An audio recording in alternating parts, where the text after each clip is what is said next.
Okay గురుగారు. అలాగే మనం ఎందుకు చాంద్రమానాన్ని పాటిస్తాము అంటారు? ఎక్కడి నుంచైనా కొలుచుకోవచ్చమ్మా. ఇప్పుడు కాశీ నుంచి హైదరాబాద్ నుంచి కాశీకి వెళ్ళాలి. హైదరాబాద్లో నేను ఎక్కాను అనుకో అమ్మా, నెక్స్ట్ స్టేషన్ ఏంటి అని ఓ లెక్క వేసుకుంటూ వెళ్తారు.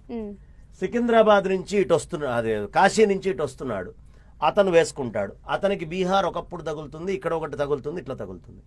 ఈ రెండు ఈక్వి డిస్టెంట్ చూపించేవే కొలతల్లో మనం చంద్రుడిని ప్రధానంగా తీసుకొని చంద్రుడి యొక్క టిల్ట్ ని బట్టి లెక్కేసుకుంటున్నాం. ఏ రాశిగతుడై చంద్రుడు ఉన్నాడు, ఎందుకంటే సైన్స్ ఎంత పెరిగితే అన్ని రకాల సిద్ధాంతాలు వస్తాయి, అంతేనా? చంద్రుడిని బట్టి కొలతలు వేసుకుంటారు, కొంతమంది బృహస్పతిని బట్టి కొలతలు వేసుకుంటున్నారు, కొంతమంది సూర్యుడిని బట్టి కొలతలు వేసుకుంటున్నారు. సౌరమానం, చాంద్రమానం, బార్హస్పత్యమానం 3 చేస్తోంది కాలాన్ని కొలవడమే.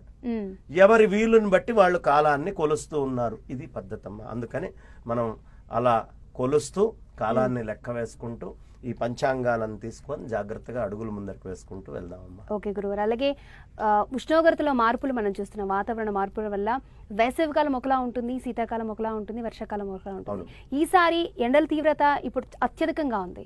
ఈసారి ఎండలు ఎలా ఉండబోతున్నాయంటారు? అలాగే వర్షాల పరిస్థితి? ఎండలు బండలు పగిలేట్టుగా ఉంటాయమ్మా. ఎండలు బాగానే ఉంటాయి.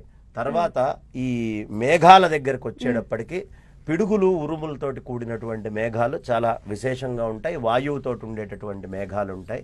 చల్లదనం కూడా బాగా ఉండబోతోంది. ఈసారి 3 కూడా చాలా విశేషంగా వాళ్ళ పనులు చేయబోతున్నారు.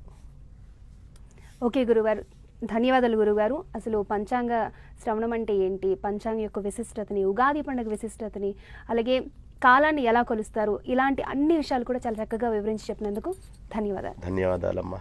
వాసుదేవ. ఓకే అండి.